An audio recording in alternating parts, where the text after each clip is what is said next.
umaga, nagbabalik po ang special coverage ng Media ng Bayan, ang Pope Francis sa Pilipinas. Kasama pa rin po natin ngayong umaga si Father Dexter Toledo ng Association of Major Religions Superiors in the Philippines.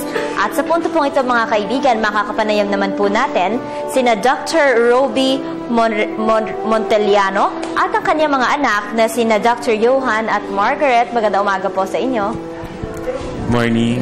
Ay, good morning po sa inyong lahat. Good morning po sa inyong lahat. Isang matagumpay, mapayapang good morning. Yes. Kayo pong tatlo ay naroon kahapon sa Quirino Grandstand, doon sa Mass ni Pope Francis sa kabila po ng ulan. Nakakapote rin po kayo. How did it feel na personal niyo pong nakita si Pope? Actually, hindi ma-explain yung feeling kasi morning pa lang, 5 a.m., nag-start na kami pumunta ng grandstand and we walked ilang kilometers yun papunta doon and hindi na namin na-feel yung pagod. Pero pagdating doon, yung atmosphere po was very friendly. Yung mga tao na hindi namin kakilala, they were very helpful.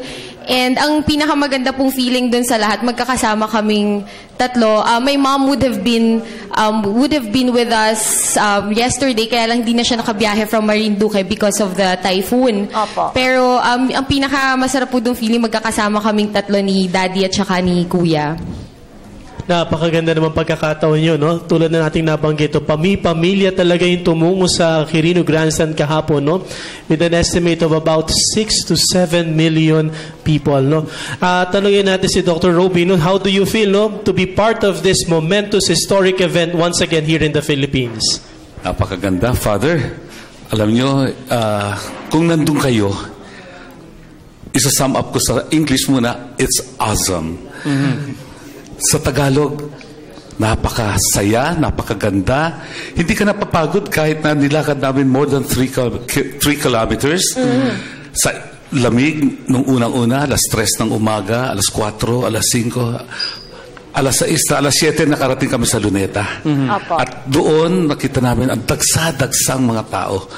Kaya, nakakikilabot sa saya at yung makapiling mo ang mga iba't ibang klaseng tao na masayang-masaya, nagtatawanan, yung iba tahimik, at ito po ay historical. It's a very nice feeling. Hindi ko maisip sa isa pang magandang Tagalog pero napakaganda po. Kaya yan po ay isang pagkakataon na nagsama-sama kami at nagsama pa po kami ng mga kapitbahay, mga lay ministers ng North Susana. Kami po ay nagkasama-sama at ang aming kasambahay, mga kapinsan, sinama namin kahit hindi kami magkakasama sa isang lugar dahil nga siksikan. Talagang napakaganda. At yung makikita mo, Father, dito yung disiplina ng bawat isa. Opo. Alam mo, Dr. Roby, matanong ko lang yung inyong mga anak, more than the presence of the Pope, ano sa mga mensahe ng ating Santo Papa ang tumatak sa inyong buhay at sa palagay nyo gagamitin nyo bilang pagbabago sa inyong pamilya? Sa dami ng messages ng ating Papa.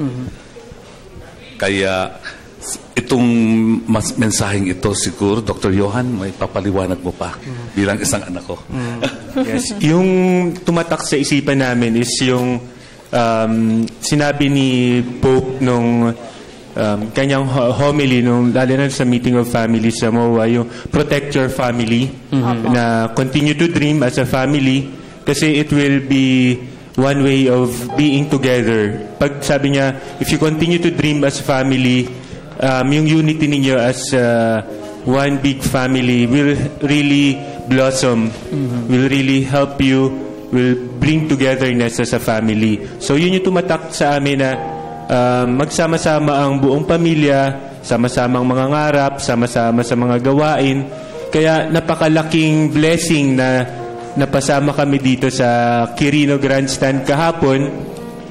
Talagang dun mo makikita ang unity, yung iba ang talagang presence ng ating mahal na Papa, lalo na sa pamilya. Kasi yun yung kanyang pinapahalagahan, yung pamilya, at lalo na yung pakikitungo mo sa sa kapwa, lalo na sa mga, sabi niya nga, sa poor, be one with everyone. So, malaking tulong yan sa aming family. Napakaganda po ng binanggit ni Dr. Johan. Yan, inuulit-ulitin ng ating Santo Papa, no? Talagang never forget to dream. Dapat mangarap tayo because you see, our dreams are symbols na buhay pa tayo. Habang buhay pa tayo, meron pa tayong pangarap. Siguro, yun na maganda at nais kong itanong kay Margaret, no? Sa inyong pamilya, no? Ano pa ba yung inyong pangarap? O, pangarap di man lamang siguro para sa inyong pamilya, kundi para din sa ating sambayanan, sa ating bansang Pilipinas. Sa family po namin, ang dream namin aside from our own circle or sa family namin is yung values and yung tradition ng isang Filipino family ma-instill pa rin sa ibang families dito sa ating countries. Kasi sa modern times ngayon, yun na minsan yung nakakalimutan natin yung social influence, influence ng media or ng other people, minsan nakakalimutan. And yun po yung gusto namin sanang mai-share sa ibang families na sana mapanatili na lang solid yung foundation ng mga pamilya ng bawat Pilipino. Kasi po doon nagsisimula yung progress ng country natin, progress natin ng community natin kapag nagsimula talaga sa family. So sana lahat po ng pamilya mag-stick with the values ng Pilipino, kasi napakaganda po ng tradition at napakaganda ng values ng Filipino. At yun po yung pinapasalamatan ko dahil yung pong parents namin, si daddy tsaka si mommy, yun po yung naituro sa amin. So sana po lahat ng mga parents at yung magiging parents, maging katulad din ng parents namin na ipakita kung gaano kahalaga ang values ng isang pamilya. Napakaganda no? Kasi yun nga talaga importante doon. Families reaching out. No? Hindi lang individual members of the family reaching out, helping other families, kundi isang pamilya. No? At ano nga si Dr. Johan, no? Kayo as a family, do you have any common ways of reaching out to your community, whatsoever? Yes, kami as a family, actually we are members of community organization, yung Rotary Club of Timog. Ang aking sister is Rotary Club of Cosmopolitan Timog. So we are involved lalo na sa mga outreach programs, mga medical missions. We are reaching out sa mga communities na hindi masyadong naaabot ng mga doctors. Kami with my father are dentist. So we are sharing our profession lalo na sa dentist na makatulong sa mga kababayan natin, sa ating mga kapatid na nangangailangan ng aming serbisyo sa komunidad. So, it's our one way of bringing back to the community. Kaya, lalo na sa pagpalaki sa amin ng aming father, saka ng aming nanay, na lagi nilang pinapahalagahan na ang pagtulong, ang pag-step down sa ating mga kababayan na mga nasa komunidad na nangangailangan ng serbisyo. That's very nice to hear, no? Talagang concrete response, no? Kahapon, alam niyo, nandun rin po ako sa Quirino Grandstand at yun yung panawagan ng ating butihing Cardinal, Luis Antonio Taglian. Sabi nga niya, you know po, the Filipino will really like to go with you. At first, palakpakan sila, no? They thought it will be going to Rome, no? Pero ang sinabi niya, we would like to go with you to the peripheries. Kaya napakagandang mapakinggan na yung ating pamilya na guest natin ngayon ay talagang doing their way, involving themselves into medical missions na talagang umaabot sa marami sa ating mga kababayan na talagang salat at hindi rin natutulungan. Siguro yan ang pinakamagandang example ng compassion, malasakit. Yes, I would like to go back doon sa point ni Margaret kanina, doon sa influence. Kasi sinabi nga ng Santo Papa na we have to protect our families from temptations. And bahagi nito yung mga negative or bad influences. Doon sa mga anak po ni Dr. Roby na si Johan and Margaret, can you please cite specific instances in your life kung saan you are between or you think nasa gitna, malapit, mayroong mga bad influences around you? And how did you protect yourself from those influences? What's good about our family po kasi we are very open with each other. So, like kami, kasi po laking probinsya kami talaga. We grew up in Marinduque. So, nung nag-transfer kami dito, since we have to study here in Manila, ang daming parang na-culture shock nga kami ni Kuya. Kasi po, sobrang ibang-iba ang mundo dito sa Manila compared sa Marinduque. But, ang maganda po doon, kasi kahit nasa matured na kami ni Kuya, si Mami tsaka si Daddy po, they never fail to remind us. Every morning, tatawag si Mami kahit naiwan siya sa probinsya. Tatawag yan every morning na, don't forget to pray. Tapos, always be humble. Tapos, ganito kapag may problema, nandiyan naman si Daddy nyo, ganyan. So, lagi may reminder. And then si Daddy po, he makes it a point na we have family small talk. Every day po yan, hindi nawawala. Laging ginagather niya kaming dalawa ni Kuya. And then we talk about our everyday situation. So kami naman, sinasabi namin ko may ganito, may na-meet po ko na ganito, parang medyo hindi iba yung paniniwala niya sa paniniwala ko. So si Daddy po very open, very yung mga advice na binibigay niya, nakakatulong po. So, siguro yung pagiging open ng communication namin, yun yung one way na naprotektahan yung values namin. Kasi po, ako rin naman, ang dami ko pang kakainin na bigas. So, at least nandiyan po si Daddy and si Mommy to guide us always. Yun po yung, I think, very important. Kaya na, yung yung values namin is always protected. Alam mo, partner, tinitingnan ko si Dr. Robby ngayon. Parang cool dad siya, madaling kausap. Hairstyle pala, parang paano yung communication? Ba't nagiging madali para po sa inyo na lapitan kayo ng inyong mga anak? Alam mo, yun yung parang namana ko sa magulang ko, yung maging open ka sa iyong anak at makabarkada mo. Wag tayo, bilang isang ama, wag ialisin natin yung barrier, na parang wall between your children. Pakita mo who you are, anong pinanggalingan mo, anong kinakain mo, ano yung hilig mo. Likes. So we are always together sa sports.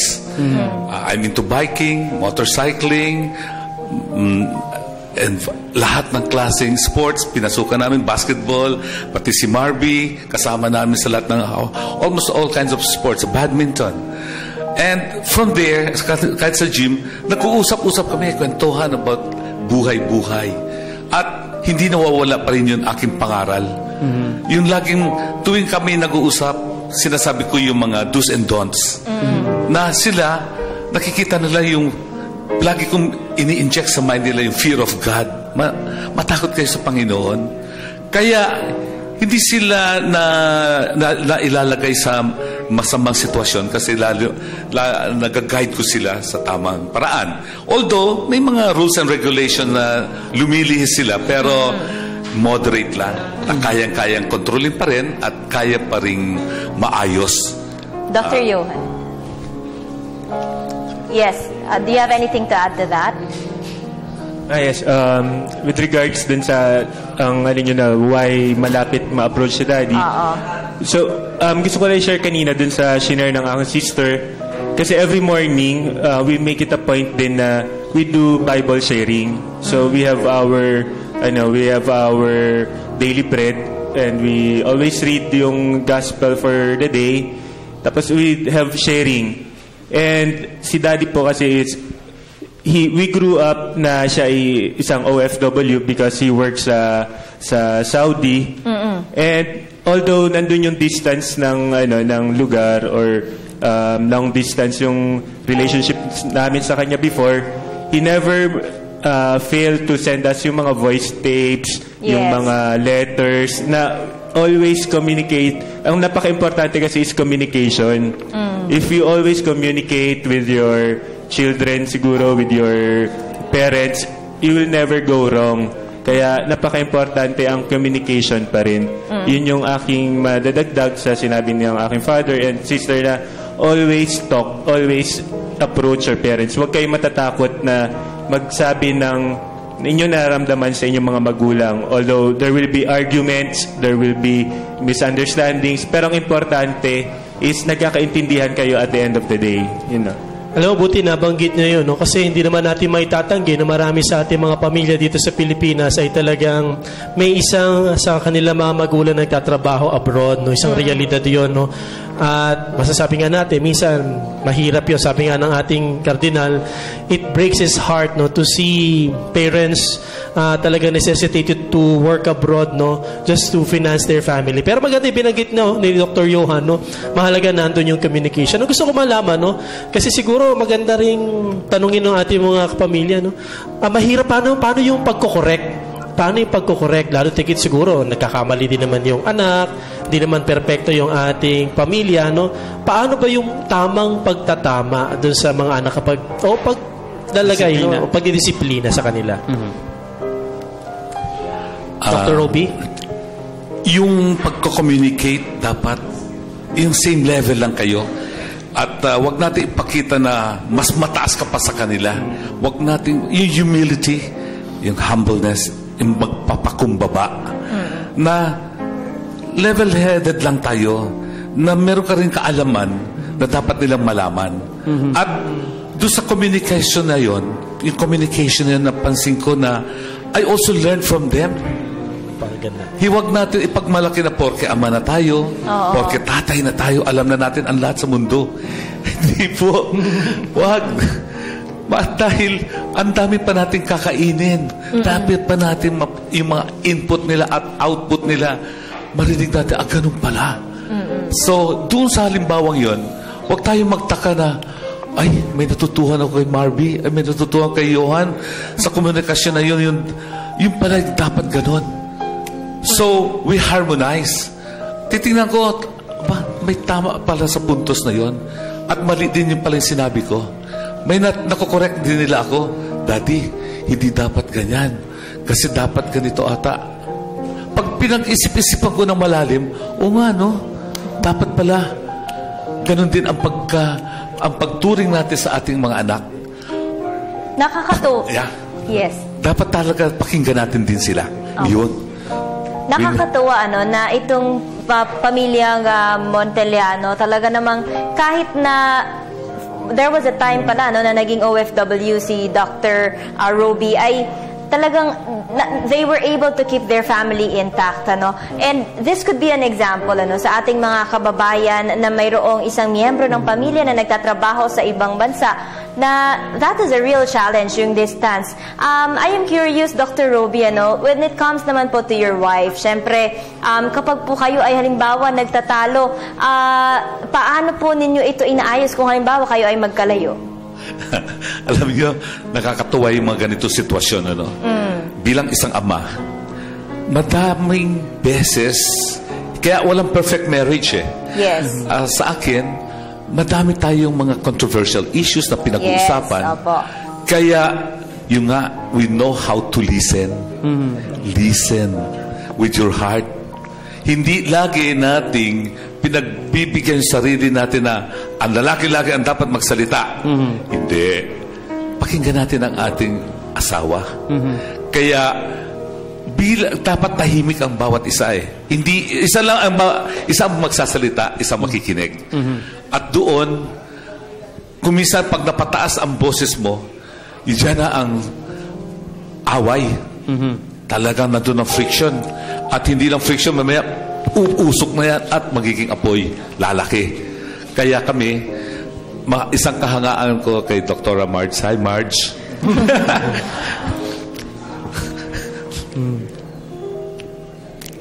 Napakatahimik na tao niya. Nako, naiiyak na si Dr. Roby. Sige lang po, okay po. Napakabait niya na he always keep quiet. She keep quiet pag ako'y nagsasalita. At ganun din,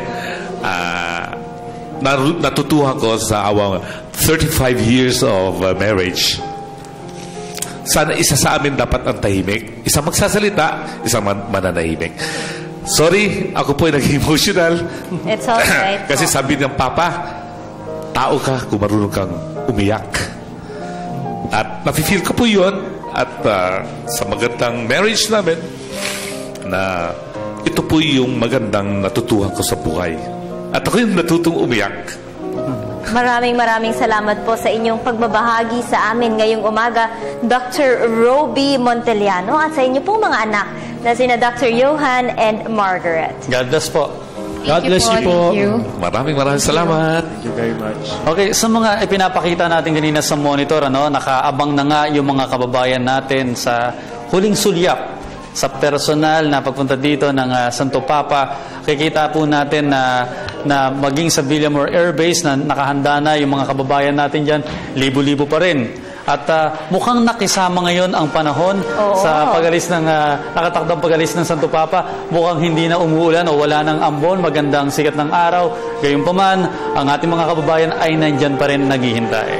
Oo, nakikita natin na nandiyan na yung mga magpe-perform para sa pag-alis ni Pope Francis dito sa ating bansa. At kanina, Audrey, doon sa ating footage sa Quirino Avenue ay kitang-kita natin na napakarami ng tao. Mukhang doble pa, doble yung dami doon sa Quirino Avenue na nag-aantay. Sa punto pong ito, nakikita natin yung mga foreign correspondents, yung mga advance party ng Santo Papa ay papasok na siguro or paakyat na ng eroplano. Mukhang mauuna sila kaysa sa may Santo Papa. Oo, kasi ang oras ng departure ng ating Santo Papa ay alas 10 ng umaga. Pero 9:45 ay mayroon siyang nakatakdang leave-taking ceremony dyan sa Villamor Air Base.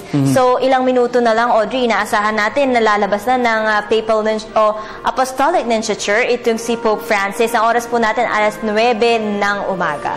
Father, ngayong nakita na ng buong mundo kung paano tinanggap ng mga Pilipino ang Santo Papa sa kanyang pagbisita dito, sa palagay niyo po ba aabutin pa ng 20 years uli bago tayo bisitahin ng Santo Papa? Alam niyo po, tinanong din ng ating kardinal niyan kagabi sa kanyang press conference, sapagkat sa totoo po, yung ating imbitasyon para sa ating Santo Papa ay dapat sa susunod na taon, 2016, sapagkat meron magaganap na International Eucharistic Congress dito sa ating bansa. Kaya yun ang ipagdasal ng ating mga kababayan na bukas pa rin po yung imbitasyon na iyon, na baka bumalik yung ating Santo Papa dito sa susunod na taon. At yun po yung ipagdasal nating lahat. At Father, ang alam ko sa pagkakataong yun, yung po ay gaganipin sa Cebu. Tama po, Cebu naman po ang mag-host. So kung nakarating na ng Tacloban, ng Santo Papa at ng Metro Manila, mukhang maganda namang makarating din siya sa Cebu. Tama po, at January din po yun, piyesa ulit. Tandaan po natin, sa Cebu, nandiyan yung shrine ni Magellan, Tama saan po.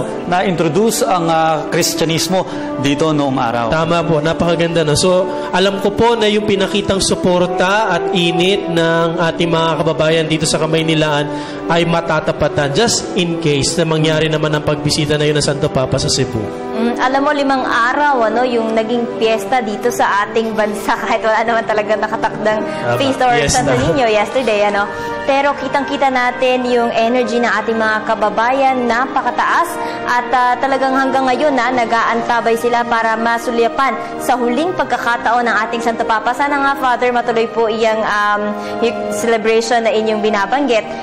Although, ito pong pagbisita ni Pope Francis ay hindi lamang isang pagbisita or state visit o hindi lamang isang religious event, pero he had a message to send to the public.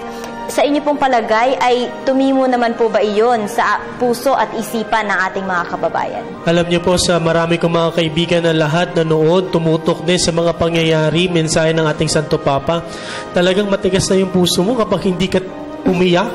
Ilan yung mga kaibigan ko, mga lalaki pa, kahit kami mismo mga kaparian, damang-dama namin yung impact ng kanyang mensahe. At ang nakakatawa dito, nangyayari ito hindi lamang doon sa pagkakataong nagsasalita siya, kundi maging doon sa hindi siya nagsasalita. Naroon lang siya, yung ngiti lang niya, yung kanyang pagnanais, bagamat umuulan, naroon lang siya, umiikot, humingiti. Ang laking mensahe na nun sa ating mga kabataan. Actually, kahit yun lang maiwan sa atin, huwag sanang mawala sa atin yung ating ngiti. We need to smile. And that's the first method of evangelization. Bawal daw yung nakasimangot na tagapagpahayag ng mabuting balita.